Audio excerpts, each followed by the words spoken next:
App खत्म हो गया, मरियम नवाज बरी हो गई, शबाशी बरी हो गए, हमजा बरी हो गए, ईवीएम खत्म हो गया, ओवरसीज पाकिस्तानी के वोट खत्म हो गए, यानी जितनी चीजें इस हुकूमत ने आगे करनी थी वो सारी चीजें खत्म हो गई हैं सिवाय एक चीज के, वो है मियां नवाज की वापसी। इस वक्त जो नजर आता है वो यह था कि दो वजूहात से इलेक्शन नून लीग नहीं जाना चाहती। एक नून लीग इसलिए नहीं जाना चाहती कि वो कहते हैं लेवल प्लेइंग फील्ड, और उसका मतलब है नवाज की वापसी। उस पर आप क्या कहते हैं? और साथ ही जो एक ये बहुत खतरनाक एक तासुर बन गया है कि इमरान खान की कामयाबी फौज की बतौर इदारा शिकस्त तस्वुर होगी। तो इस तासुर को आप कैसे जाहिर करेंगे जिस वजह से शायद इदारे भी इलेक्शन को डिले कर रहे हैं और इलेक्शन की तरफ वो नहीं जाना चाहते? देखिए, पहले तो अब मैं यहाँ ज़रा दो ज़हन में हूँ। नवाज शरीफ को इलेक्शन सिर्फ तब लड़ सकता है कि उसकी चोरी माफ़ कर दी जाए।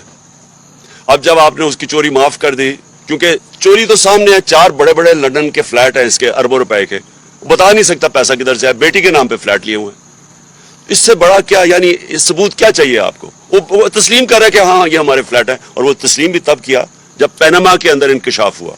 उससे पहले नहीं मानते थे, उससे पहले तो कहते थे लंदन तो छोड़ो, पाकिस्तान में भी कोई प्रॉपर्टी नहीं है। तो जब पकड़े गए उसके बाद उन्होंने तस्लीम किया। अभी तक नहीं बता सके कि वो पैसा किधर से आया।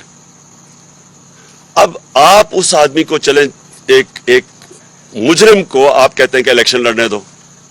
मेरा तो पूरा दिल है कि देखें, मैं तो एक स्पोर्ट्समैन रह चुका हूं। मैं तो कमजोर टीमों से खेलता ही मेरा दिल ही नहीं करता था। मैं शायद वाहिद कैप्टन था, जब कमजोर टीम आती मैं किसी और को खिलाऊं। तो मैं तो चाहता हूं कि वो आए और उसके साथ मेरा मुकाबला हो।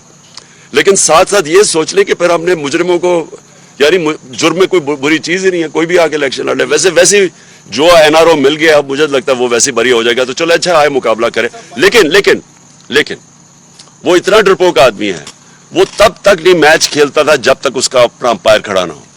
जिमखाना क्लब के अंदर आज भी किसी से पूछ लें, बड़े लोग हैं या अभी जो खेलते थे हमारे साथ, ये सलमान लोगी से पूछ लें, जो वो पहले अपने अंपायर लेके आता था दोनों तरफ, फिर खड़ा होकर बैटिंग करता था।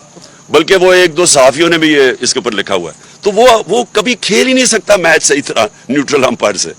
इदारों की शिकस्त, देखिए इदारों की आपने देखिए, कौन चाहता है कि अपने मुल्क के इदारों के साथ आपका मुकाबला हो? यानी वो तो अपना ही नुकसान करना है ना, मुल्क का नुकसान है। मुल्क की सबसे बड़ी पार्टी का किसी भी इदारे के साथ अगर क्लैश होता है, अदलिया हो, फौज हो, नुकसान तो मुल्क का है। और हमने पूरी कोशिश की है, हालांकि कई जगह हमें कॉर्नर भी किया गया है, मैं ये कहूँगा कि हमें दीवार के साथ भी लगाया गया है, लेकिन उसके बावजूद मैंने पूरी कोशिश की है कि हम कोई ऐसी चीज़ ना करें कि हमारे इदारों को नुकसान पहुँचे। राना सनाउल्लाह साहब रोज कहते हैं जी कि फोर्स का यूज करेंगे अगर आप इस्लामाबाद आए, और आप कह रहे हैं कि जी मैं इस्लामाबाद आऊँगा।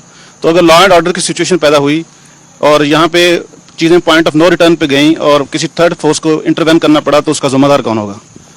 उसका जिम्मेदार ये होंगे, ये अगर पहले तो जो भी होगा जिम्मेदार तो ये होंगे चोर, जो सिर्फ आए अपनी चोरी, अपनी एनआरओ लेने के लिए।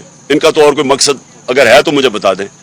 और दूसरी चीज देखिए, वो टाइम हमारा, कब हमने कोई, मुझे बताए ना, मैं 26 साल से पॉलिटिक्स कर रहा हूं, कब हमने कोई चीज आइन के बाहर की है?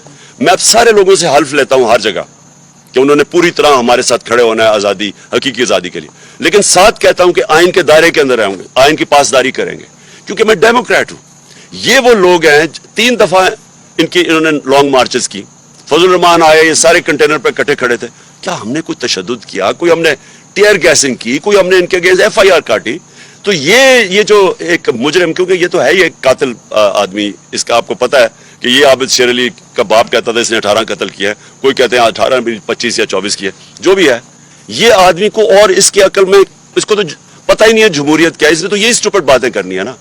लेकिन हमारा सारा ट्रैक रिकॉर्ड ये है कि हमने पुरअमन एहतजाज किए हैं अपने आइन के दायरे में रह के, जो कि हमारा हक है। मेरा आइन मुझे इजाजत देता है पुरअमन एहतजाज करने का। ये पुरअमन एहतजाज होगा। हम तो कोई लड़ाई करने नहीं आए, ना कभी पहले किए।